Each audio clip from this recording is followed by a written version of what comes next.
Aquinas has no general treatment of servitus, the state or condition of being a service. The term can and sometimes does signify slavery. At other times it signifies something less than slavery, some kind of service, such as serfdom, for example.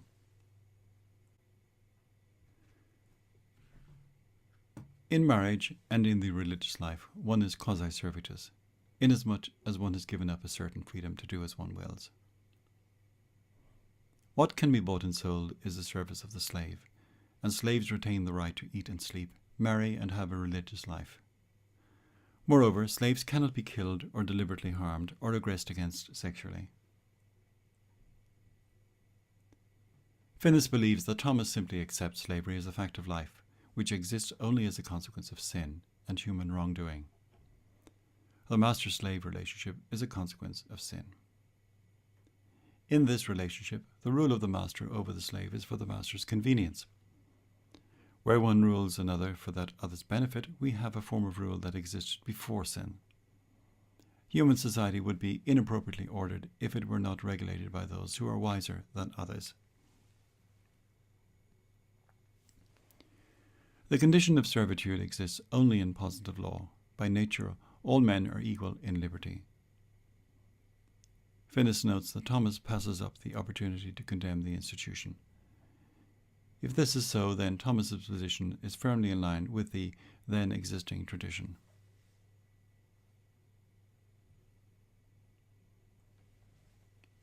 Aquinas has no specific theory of property acquisition, though he gives a nod in the direction of the Roman law concept of occupatio, occupation or possession.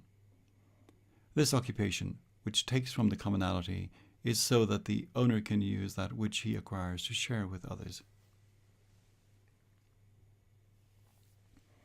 Thomas allows that private property is an efficient way to handle resources, and his reasons for believing this are largely pragmatic.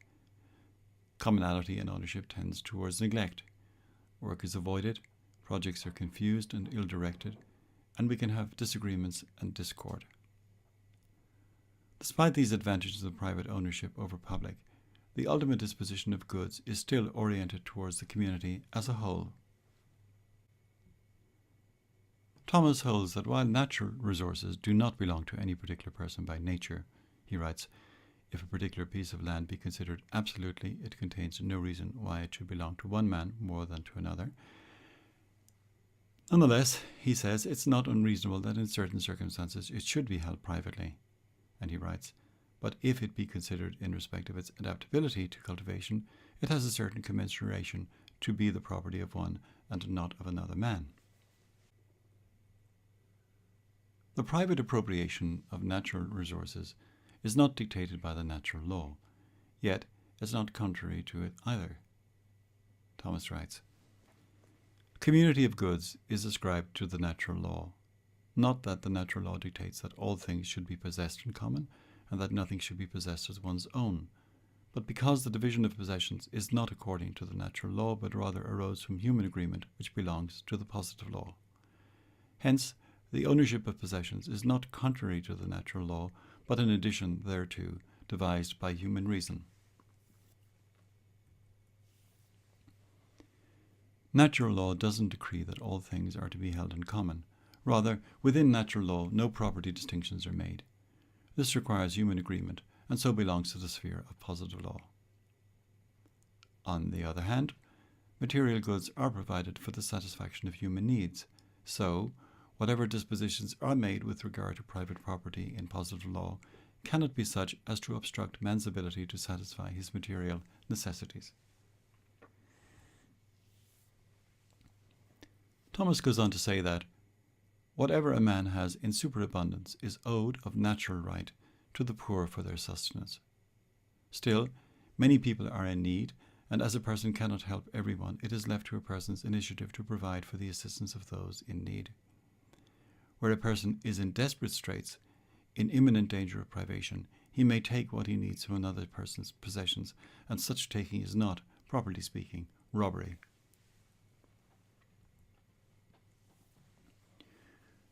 The private ownership of goods is possible for three reasons then. First, everyone is more immediately concerned with obtaining what he needs than with the common welfare. If everything were common, everybody would be tempted to leave the work to everybody else. Second, matters are arranged in a more orderly fashion if each attends to his own business. There would be complete confusion if everyone tried to do everything. And third, private property leads to peace, at least where each is content with what he has. When things are held in common, there are frequent disputes. Despite this, men should hold what they have so that all may benefit.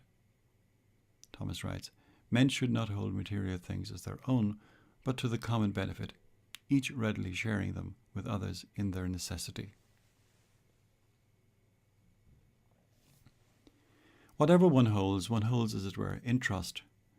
That which one needs for one's own survival and that of one's dependents, for the maintenance of one's business and paying one's debts, are one thing. Whatever is left over after these responsibilities have been met or prepared for is superfluity.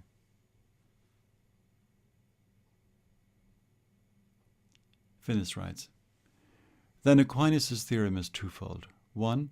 Everything one has is held as common or in common, in the sense that it is morally available, as a matter of right and justice, to anyone who needs it to survive. And 2.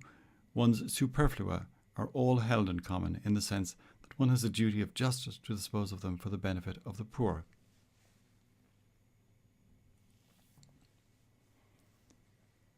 For those who are in extreme necessity, then, everything is in common, and so they are entitled to take whatever will relieve that necessity, and that entitlement overrides titles otherwise legitimate. Thomas writes, all things are common property in case of extreme necessity. Hence, one who is in dire straits may take another's goods in order to succour himself, if he can find no one who is willing to give him something. Apart from situations of dire necessity, resources needed for one's own maintenance and one's family are entitled to be kept by the owner, but the owner's superfluous possessions should be made available for use by others. The judgment as to what is and what isn't superflua is to be made prudentially, and not according to some mechanical rule. Resources one needs for investment and for the future provision of one's businesses are not superfluous, nor are savings for future consumption by oneself or one's dependents. What does Aquinas think about taxes? Well, according to Finis, he tends to speak of them as a kind of stipendiary reward for governing.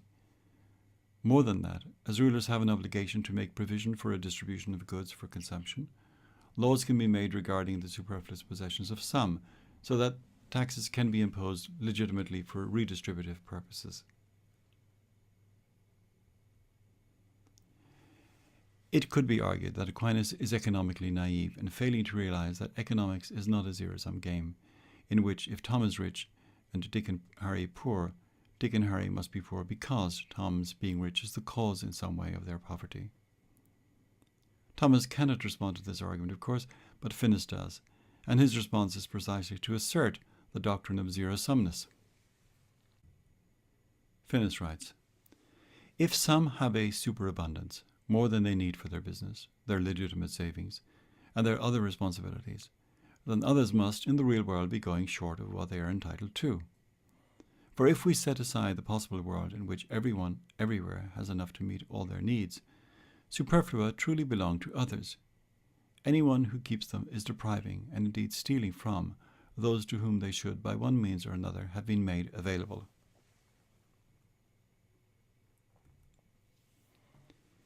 Basing his judgment on Thomas's thought, Finis has no sympathy for a Lockean account of property. He writes, the moral or juridical relationships to such an entity that we call property rights are relationships to other people. They are matters of interpersonal justice. Arguments for founding rights on alleged metaphysical relationships between persons and the things with which they have mixed their labour, or to which craftsmen have extended their personality, are foreign to Aquinas.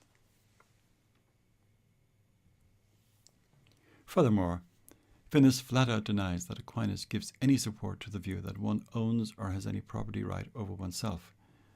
If this is so, it would seem that only subpersonal entities can be owned.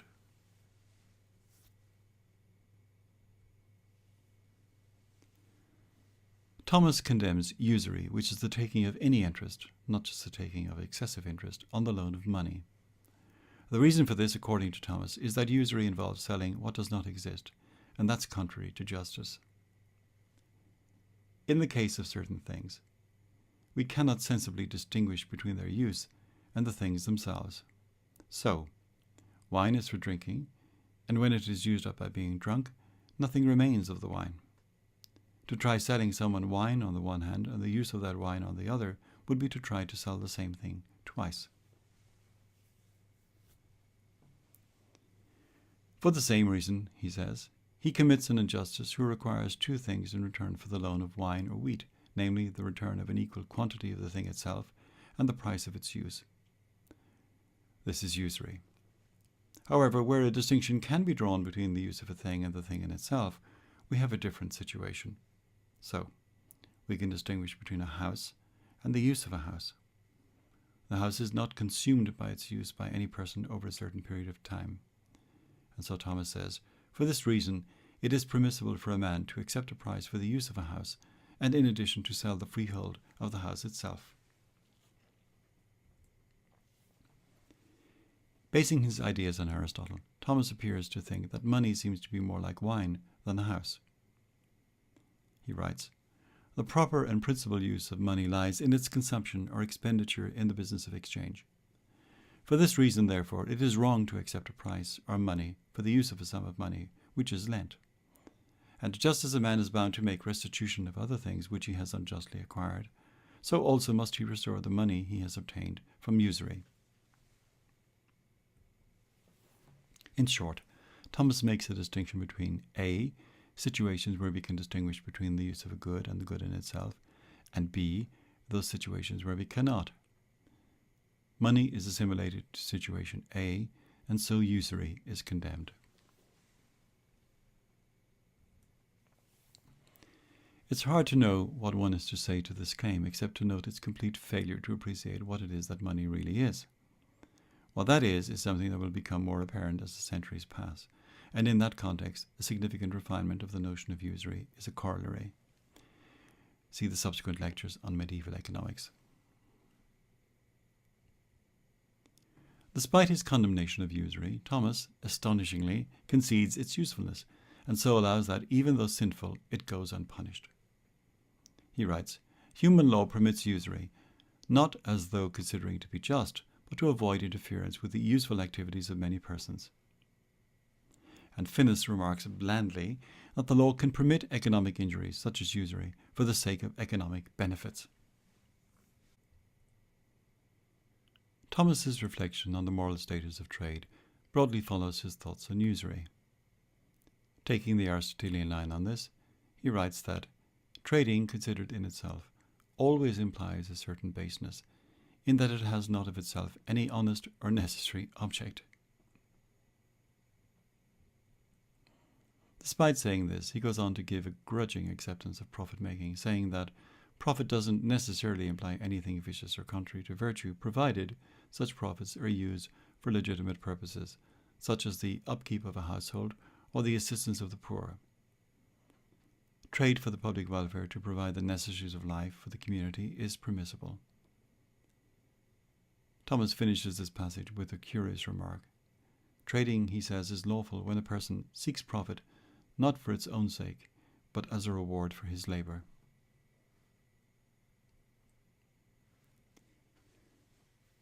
Thomas held the view that no one should be coerced to embrace the Christian faith, and he endorsed a limited acceptance of non-Christian cults. However, heresy was not to be tolerated, nor was apostasy. In words which have an ominous ring, he said, from the point of view of the heretics themselves, there is their sin by which they have deserved not only to be separated from the Church, but to be eliminated from the world by death. The best construction that can be put on this is that according to the thought of the time, heretics were to be considered a kind of menace to public order, like forgers, and so their temporal punishment is a radical kind of quarantine. Similar considerations prompted Augustine to change his mind on the use of force vis-à-vis the Donatists. This hardly makes such coercion any more defensible, even if it makes it somewhat more comprehensible in light of the political and social realities of Thomas's day.